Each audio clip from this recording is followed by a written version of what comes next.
किसी क्षेत्र के 4/5 वोटरों ने प्रत्याशी ए को तथा बाकी बचे हुए वोटरों ने प्रत्याशी बी को वोट देने का वायदा किया।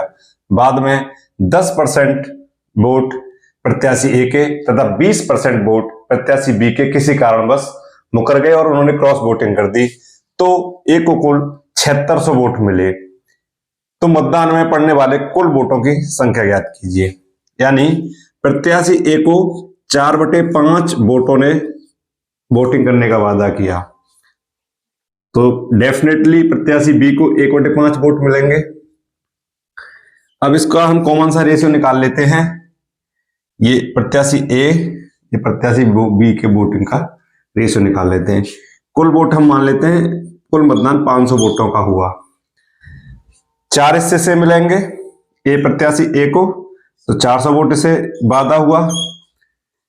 इससे 1/5 ने वादा किया तो इसे 100 वोट मिलते, लेकिन किन्हीं कारणवश क्रॉस वोटिंग की वजह से इसके 10% वोट मुकर गए, तो -40 वोट।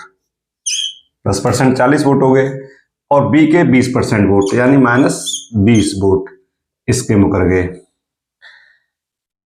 जब वोट मुकरेंगे, क्रॉस वोटिंग करेंगे तो एक दूसरे पर जाएंगे, तो इनके 40 वोट बी पे प्लस हो गए और इसके मुकरे हुए 20 वोट ए पे प्लस हो गए। दोनों का ऐड कर देंगे। 400 में से 40 गए 360 प्लस 20 380 वोट प्रत्याशी ए को, 100 - 20 80 प्लस 40 120 वोट प्रत्याशी बी को मिले। 120 380 यानी 500 वोट हमारा रेशियो सही है, लेकिन एक्चुअल में ए को 7600 वोट मिलते हैं।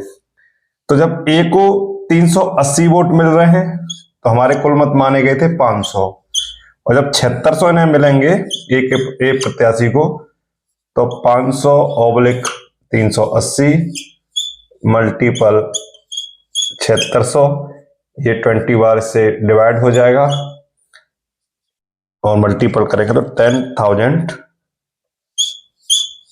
वोट इसका आंसर है। यानी कुल मिलाकर इस मतदान में 10,000 वोट पड़े।